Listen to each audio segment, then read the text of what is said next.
Hello guys, welcome to Anjani TV. మీరు కనుక first time ఈ ఛానల్కి వస్తున్నట్లయితే కొంచెం మీ సబ్స్క్రైబ్ చేసుకొని మీ సపోర్ట్ని అయితే తెలియచేయండి. ఎందుకంటే మన ఛానల్లో ఇదే ఫస్ట్ వీడియో. ఈ హిట్ 3 రివ్యూ అయితే చేయబోతున్నాం. కొంచెం కాదు, సబ్స్క్రైబ్ ఫుల్ గా చేసుకోండి. అంటే వీడియో చివరి వరకు చూస్తే మీకు అంటే నెక్స్ట్ వీడియో కోసం మీరే వెయిట్ చేస్తారు. అలా ఉంటుంది వీడియో. ఓకే, కానీ సినిమా గురించి చెప్పు. సినిమా గురించి చెప్పాలి అంటే నాకు ఎక్స్పెక్ట్ చేసినంతగా అయితే లేదని అనిపించింది. అంటే ఇప్పుడు ట్రైలర్స్ చూసినప్పుడు ఓమ్మో ఏదో ఉంది అని అనుకున్నాం కదా, అలా కాదు. ఒక్క నిమిషం. ఒకవేళ మీరు కనుక సినిమా చూసినట్లయితే ఈ వీడియో చూడండి. సినిమా చూడకపోతే ఈ వీడియోని ఇక్కడ కట్ చేసి ఫస్ట్ సినిమా చూసి అప్పుడు కనుక ఈ వీడియో చూడండి. ఎందుకంటే దీనిలో స్పాయిలర్స్ ఉంటాయి, కొంచెం అక్కడక్కడ స్టోరీ రివీల్ అయ్యే అవకాశం ఉంటుంది. కాబట్టి మీరు ఫస్ట్ సినిమాని అయితే చూడండి, ఆ తర్వాత వీడియో చూడండి. లేదు పర్లేదు మా ఎక్స్పీరియన్స్ ఏం దెబ్బతిందు అనుకుంటే మాత్రం వీడియో చూసి కూడా సినిమా చూడండి. ఈ వీడియో చూసి కూడా సినిమా చూడండి. ఓకేనా? ఇప్పుడు చెప్పు. ఏం కాదు, ట్రైలర్ చూసి మనం చాలా ఎక్స్పెక్ట్ చేశాం కదా, అంత లేదంటావు. అవును. ఓకే. ఎందుకు అంటే అంటే ఒక స్టోరీతో వెళ్తది అని నాకు అనిపించింది ట్రైలర్ చూసినప్పుడు. కానీ సినిమాలో చూస్తే అలా లేదు అని నాకు అనిపించింది. అంటే మామూలుగా హిట్ 1, 2 ఏమవుతుందంటే మనకి విలన్ ఎవరో తెలియదు, హీరో ఏం చేస్తాడంటే విలన్ ని ఎత్తుక్కుంటా పోతా ఉంటాడు. కాబట్టి అది ఇంట్రెస్టింగ్ పాయింట్. కంటిన్యూటీ అనేది ఒకటి తెలుస్తుంటది అన్నమాట. దీనిలో సగంకే మనకు విలన్ ఎవరు అనేది తెలిసిపోద్ది. ప్లస్ ఏంటి అంటే అక్కడ ఇంకేముందిలే అయిపోయింది. సెకండ్ హాఫ్ అయితే నాకు ఇంకేముంది అయిపోయింది అన్న ఫీలింగ్ అయితే వచ్చేసేసింది సినిమా మీద. విలన్ ని చూపినంత వరకు అయితే మనకి ఎక్స్పెక్టేషన్స్ చాలా హై లెవెల్లో అనిపిస్తాయి మనకి. ఇంకా అంటే ఆ స్టోరీలోకి వెళ్ళిపోయాడు, సెకండ్ హాఫ్ వచ్చే అంటే ఇంటర్వెల్ అయిపోయింది అంటే చాలు, ఇంక సినిమా ఏముందిలే అయిపోయింది అనే టైప్ కి మన మైండ్ సెట్స్ వచ్చేస్తాయి అన్నమాట. అలా ఉంటది. అంటే మామూలుగా మనం ఇప్పుడు సైంధవ్, దీనికి ముందు సైంధవ్ తీశాడు కదా, అది worst cinema. First time director కూడా చాలా మంది అట్లా తీయరు, అంత వరస్ట్ సినిమా. ఇది దాని మీద సైంధవ్ మీద కొంచెం బెటర్ అంతే. అంతేగాని హిట్ 1, 2 తీసిన డైరెక్టర్ దీన్ని తీసినట్టుగా అయితే లేదు. ఎందుకంటే మామూలుగా మనం విలన్ కి మెయిన్ ఇంపార్టెన్స్, ఎంత స్ట్రాంగ్ విలన్ ఉంటే హీరోకి అంత హైప్ అనేది వస్తుంది. నీకు సినిమా మొత్తం హీరోనే ఉంటే ఇంకా విలన్ ఏముంది? నీకు విలన్ రివీల్ అయిపోయిన తర్వాత విలన్ ముందే హీరో హైలైట్ అయిపోవాలని ట్రై చేస్తా ఉంటాడు సినిమా మొత్తం. ఇంక విలన్ గమ్ముగా సైలెంట్ గా వాడిని చూస్తుంటాడు. ఇంకా అలాంటప్పుడు హీరోకి ఎక్కడ ఆ హైప్ అనేది వస్తుంది, ఆ ఎమోషన్ ఎక్కడ వస్తుంది? ఇప్పుడు ఆల్రెడీ డామినేట్ చేసేసాడు అనుకో. ఇప్పుడు మనకు సర్దార్ గబ్బర్ సింగ్ లో జరిగింది కూడా అదే. ఇంటర్వెల్ బ్యాంక్ అంతా హీరో ఏం చేస్తాడంటే విలన్ ని డామినేట్ చేసేస్తాడు, విలన్ పడిపోతాడు. ఇంకా ఆ తర్వాత సినిమా ఏం ఉండదు, ఆ తర్వాత ఇంట్రెస్టింగ్ ఉండదు. మనకు హిట్ 3లో కూడా అదే అయింది. నువ్వు విలన్ ని డామినేట్ చేసేస్తా ఉంటే ఇంకా క్లైమాక్స్ లో నువ్వు ఎంత గొప్ప ఫైట్ చెయ్యి, ఏముంటది? ఆ ఎమోషన్ అనేది ఉండదు కదా. క్లైమాక్స్ ఫైట్ అయితే సూపర్ ఉంటది, సినిమా టెక్నికల్ గా బాగుంది. కాకపోతే ఆ టెక్నికల్ గా మనకెప్పుడు కనెక్టివిటీ అవుద్ది ఎమోషన్ ఉన్నప్పుడు, కానీ అక్కడ ఎమోషన్ అనేది మిస్సింగ్. తను ఫస్ట్ హాఫ్ నుంచి ఆ ఎమోషన్ తీసుకొచ్చిన ఎమోషన్ అంతా ఒక్కసారిగా సెకండ్ హాఫ్ లో దొబ్బింది అనిపించింది. మొత్తం ఆ ఎమోషన్ అంతా పోయింది. ఇంకోటి వచ్చేసి కథని క్లియర్గా అయితే చెప్పాల. అప్పుడు ఇన్వెస్టిగేషన్ కూడా తను పార్ట్ 1, 2లో కానీ ఇన్వెస్టిగేషన్ చాలా స్ట్రాంగ్ గా ఉంటుంది చేసేది. దీనిలో ఇన్వెస్టిగేషన్ కూడా ఏం స్ట్రాంగ్ ఉండదు, ఏదో ఒక చిన్న లింక్ ద్వారా వెళ్ళిపోతుంటాడు అంతే. అంటే దాన్ని కనుక్కోవడానికి పెద్ద కష్టపడడం ఇవన్నీ ఏమీ ఉండవు అసలు. సింపుల్ చిన్న విషయంతో వెళ్ళిపోయాడు అనేది అర్థమవుతుంది. ఈ సినిమాలో విలన్ ని హీరోనే కాదు, నువ్వు నేనున్నా కనిపెట్టేయచ్చు, అంత సింపుల్ గా ఉంటది విలన్ ని కనిపెట్టడం. మామూలు పార్ట్ 1, 2లో విలన్ ని కనిపెట్టడం చాలా కష్టవాలంటే సింపుల్ 2 ట్రిక్స్ అంతే. ఒక 2 మర్డర్లు చేస్తే విలన్ ని కలిసేయచ్చు. అది ఎవరైనా కలవచ్చు కదా. హీరో అంటే కష్టపడి కలిసేది ఏముంది అక్కడ? స్పెషల్ ఏం లేదు. సరే ఆడ స్పెషల్ లేదు, ఓకే వదిలేదు. సరే కలిసిన తర్వాత ఏమన్నా బీకాడా అంటే, కలిసిన తర్వాత విలన్ ని డామినేట్ చేసేస్తా ఉంటాడు. ఇప్పుడు అంత పెద్ద గ్రూప్ ని ఒక విలన్ మెయింటైన్ చేస్తా అంత హారిబుల్ గా ఉన్నప్పుడు వాడు ఇంకెంత తెలివిగా ఉంటాడు. ఇంతమంది పోలీసులకి అంటే ఇండియాలో ఇన్ని మర్డర్లు జరిగితే ఎవరో కనిపెట్టలేకపోయారు అని చెప్పి ఆ విధంగా చెప్తారు. కానీ సింపుల్ గా ఎవడైనా కనిపెట్టేయచ్చు. కానీ అంత అంత తెలివి కలిగిన వాడు సింపుల్ గా ఈ హీరో మెయిన్ స్ట్రీమ్ లోకి వచ్చేసేసరికి ఎట్లా ఉంటదంటే హీరో గ్యాంగ్ అని మెయింటైన్ చేస్తున్నాడా అనే విధంగా ఉంటది. ఇంకా విలన్ గమ్ముగా పక్కన నిలబడుకుని హీరో చేసే కథలన్నీ చూస్తా ఉంటాడు. అంటే ఆ గ్యాంగ్ లో నాకు విలన్ ని చూస్తే ఏమనిపించింది అంటే జోకర్ లాగా అనిపించింది. జోకర్ అంటే డార్క్ నైట్ జోకర్ అనుకున్నారు, అది సూపర్ క్యారెక్టర్. అట్ట ఆ జోకర్ కాదు, మామూలుగా మనం చూస్తుంటాం కదా కార్డులో జోకర్ అలాంటి జోకర్. నేను చెప్పింది అయితే కార్డ్ లో జోకర్ అలా అని కాదు, మామూలు పిల్లల్ని నవ్వుపిస్తా ఉంటారు కదా వాళ్ళ సంగతి చెప్పాను నేను. స్ట్రాంగ్ విలన్ లేదు. అలా అంటప్పుడు నీకు క్లైమాక్స్ లో ఒక సర్ప్రైజ్ ఒకటి ప్లాన్ చేసిండ్రు. సర్ప్రైజ్ కూడా మనకి ఇంట్రెస్టింగ్ గా ఉండదు, ఎందుకంటే హీరోనే ఆ గ్రూప్ మొత్తాన్ని ఫినిష్ చేస్తుంటే చాలా బాగుండేది. కానీ ఎల్సీయూ లాగా దీనిలో కూడా ఒక యూనివర్స్ క్రియేట్ చేయాలని ఒక క్యారెక్టర్ మళ్ళీ దీనిలోకి ఇన్వాల్వ్ అవడం. అది ఏంటి అంటే ఇందాక నేను చెప్పినట్టుగా లాస్ట్ క్లైమాక్స్ ఫైట్ అయితే భలే ఉంటది అని అనిపించింది అని చెప్పి బాగుంటది అని చెప్పాడు ఈయన. కానీ నాకైతే అది ఫ్రీ ఫైర్ చూస్తున్నట్టే అనిపించింది.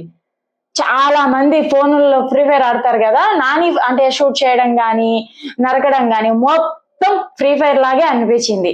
తర్వాత ఈయన చెప్పిన ఇప్పుడు ఇంకోటి ఏంటి, ఇప్పుడు నువ్వు చెప్పావు కదా ఏదో ఎంట్రీ ఇచ్చారు పెట్టారు అని, అడవి శేషు. అడవి శేషు ఆల్రెడీ అందరికి తెలిసే ఉంటది ఆ విషయము. అది అసలు వేస్ట్ అని నాకు అనిపించింది.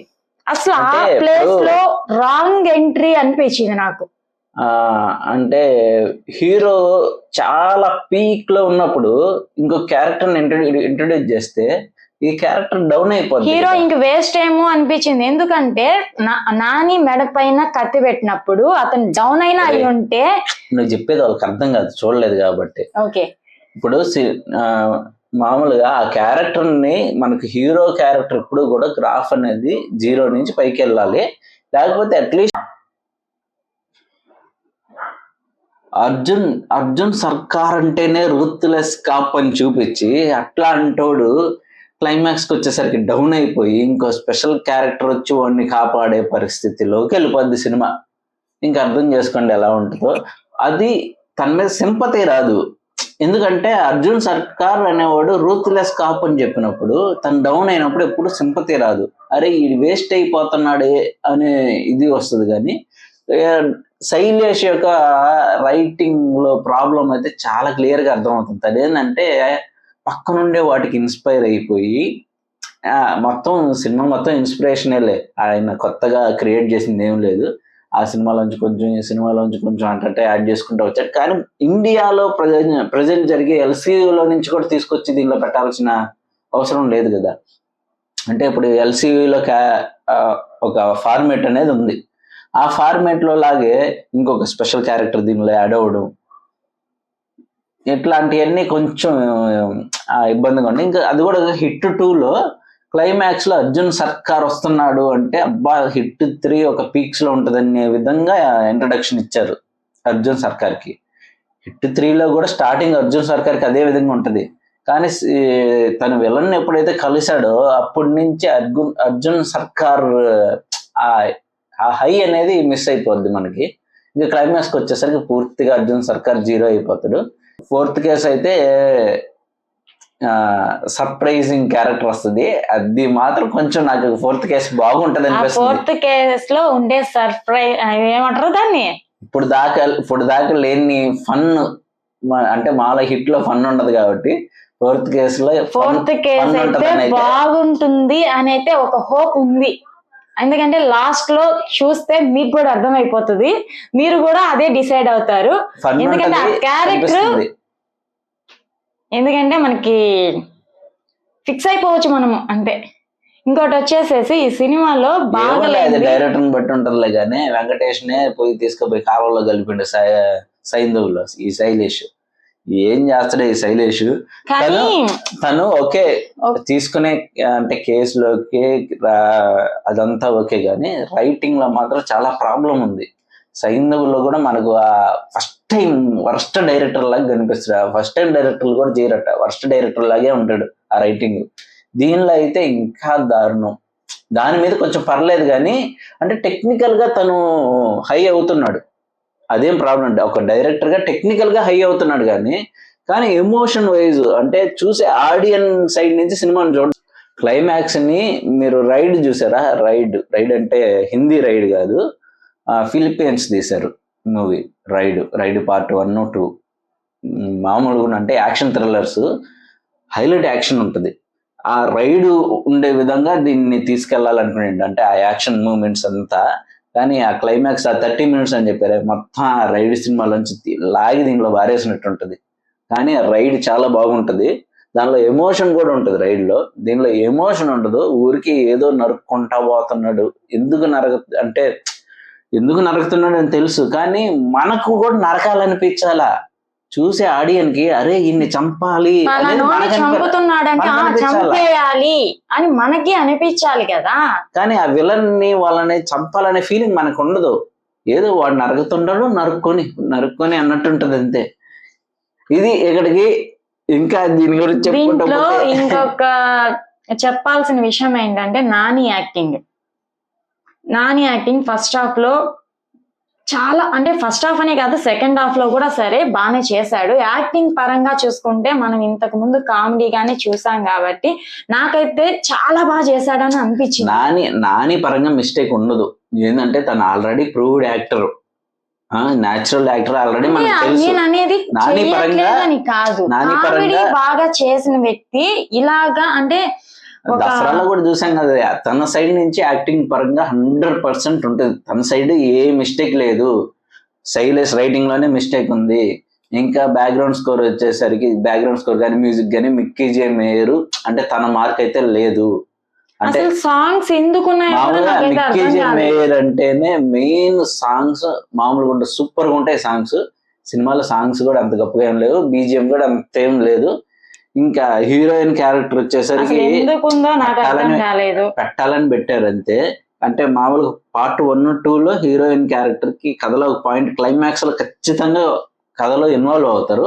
కానీ దీనిలో ఇన్వాల్వ్ చేయనట్టు అట్ట చెల్లిపోద్ది క్లైమాక్స్. మెరుపు తీగ అంటే కక్కుర్తి పడకుండా అంటే ఇన్వాల్వ్ చేసినట్టు ఉంటుంది, మళ్ళీ చేయనట్టు ఉంటుంది, అంత గందరగోళంగా ఉంటుంది. అంటే హీరోయిన్ ఉన్నా లేకపోయినా సినిమా ఇదే విధంగా ఉంటుంది, ఏం తేడా ఉండదు.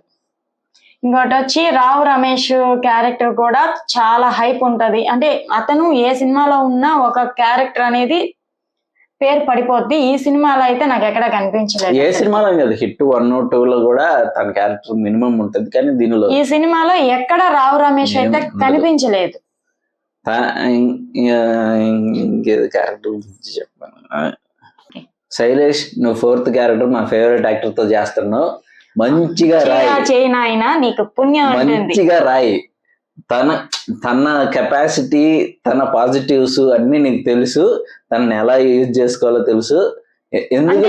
ఈ మాట ఎందుకు చెప్తున్నాము అంటే తను ఒక సైలెంట్ గా కూడా బాగా చేస్తాడు, కామెడీకి కూడా సెట్ అవుతాడు. ఇప్పుడు నాని ఎంతో, ఇప్పుడు మీరు 4th కేసు తీసుకున్న వ్యక్తి కూడా అంతే. 4th కేసు లో ఉన్న హీరో మామూలుగా తన తెలుగుడు కాకపోయినా సరే మాకు అంత ఇష్టం ఆయన అంటే. మాకు కాదు, మీకు కూడా అంతే ఇష్టం, అంత ఫేవరెట్ మనందరికి.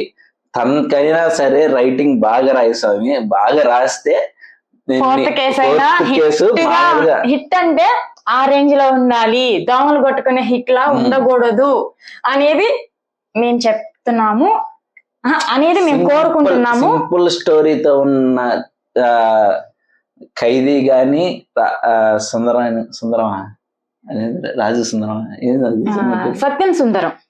సత్యం సుందరం గాని సింపుల్ స్టోరీస్ తో ఉన్న సినిమాల్ని ఆడుకో తీసుకెళ్లిపోయిండు. సత్యం సుందరంలో ఏమీ ఉండదు, కానీ ఇప్పటికీ ప్రతి ఒక్కరు సత్యం సుందరం అంటే హై రేంజ్ లో చూస్తారు. కాబట్టి ఆయన్ని కిందకి దించకుండా నాని గారిని కిందకి దించేసినట్టే నాకైతే ఈ సినిమాతో నాని గారికి ఒరిగింది ఏమీ లేదు అని అయితే అనిపించింది. అలాగే ఆ హీరో కూడా చేయకుండా మీరు బాగా చేయాలని కోరుకుంటున్నా. కొంచెం నువ్వు రైటింగ్ మీద ఇంట్రెస్ట్ పెడితే హిట్ 4 నిన్ను ఆడుకో తీసుకెళ్ళి పెడతాడు. ఇదే నెక్స్ట్ హిట్ 4 లో కూడా మేమైతే మీ గురించి బాగా చెప్పాలని కోరుకుంటున్నాం. ఇది ఇక్కడికి. మీకు ఈ వీడియో నచ్చితే లైక్ చేయండి, షేర్ చేయండి. ఈ వీడియో మీద మీ ఒపీనియన్ ని కామెంట్స్ లో తెలియజేయండి. టేక్ కేర్, బాబాయ్. మళ్ళీ ఇంకో మంచి వీడియో రివ్యూ కాదు, మనం రివ్యూలు చేయము, మనం డిస్కషన్ పెట్టుకుంటున్నాం అంతే. రివ్యూలు మన వల్ల కాదు.